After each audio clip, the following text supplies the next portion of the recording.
Profile from the subject, what is God writing on your wall?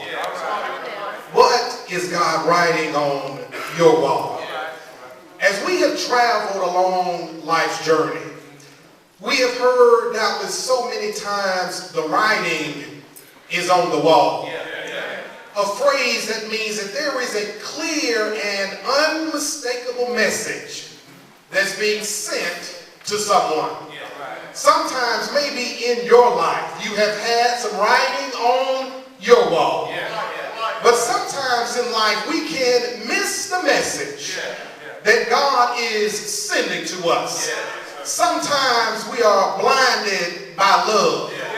Sometimes we are distracted by all of the responsibilities in life.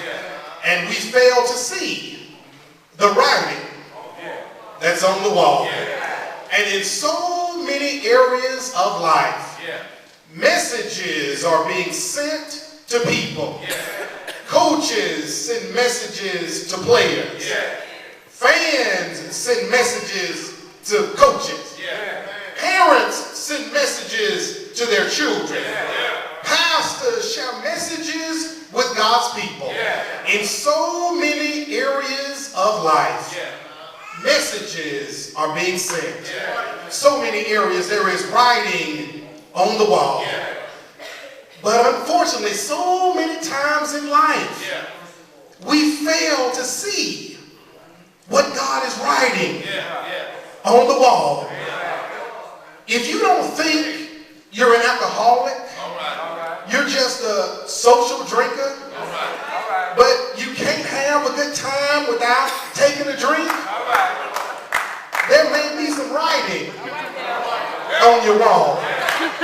When you just get that feeling that God is not pleased with that relationship you're in, but you're so in love, but every time y'all get back together, you're getting hurt over and over again, there may be some writing on your wall.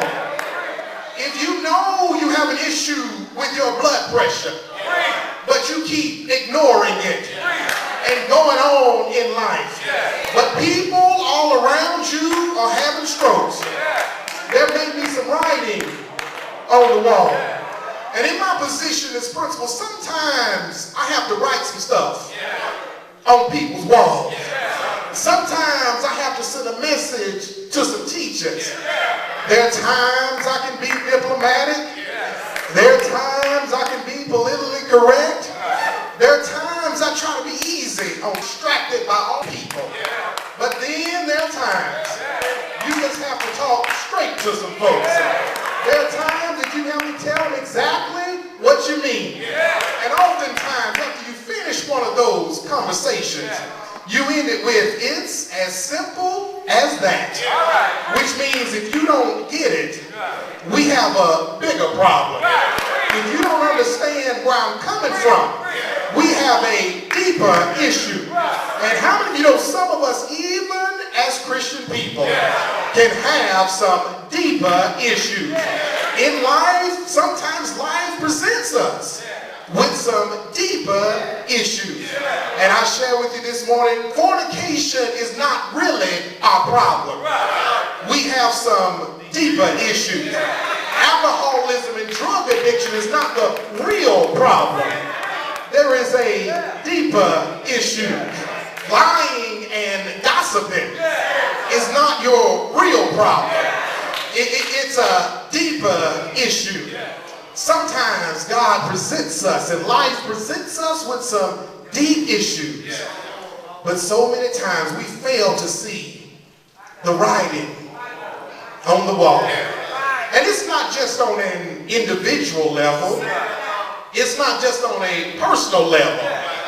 This nation has some writing on its wall. Terrorism and a war in Iraq. Almost 8 years later, and young men and women are still dying in a foreign land. Health care. And just this week, women being told to wait until you're 50 to get a mammogram. And I just had a teacher in her 30s who's battling breast cancer at this very hour. Job losses and a stagnant economy. This nation has some writing on the wall. But it's not just this nation. The church has some writing on its wall. Because I don't know about you, but you can visit different churches. And you can see churches all over our televisions. And so many of them are struggling with which message do we want to preach? Is it the message that's going to fill up the church? Or is it the message that's going to fill up heaven?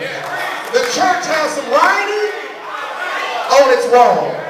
That's why I'm so glad when we refer to the man of this house, we refer to him as a pastor. That is so important. You might not realize how important that is, but we could just refer to him as the minister. But there's a difference between a minister and a pastor, because a minister is responsible for this sermon. The pastor is responsible for your soul. He's responsible for looking at what's being written on the wall and interpreting the word so you can apply it to your life. But in this hour, the church has some writing on the wall. I thank God for these college students who were here this morning, because when I was at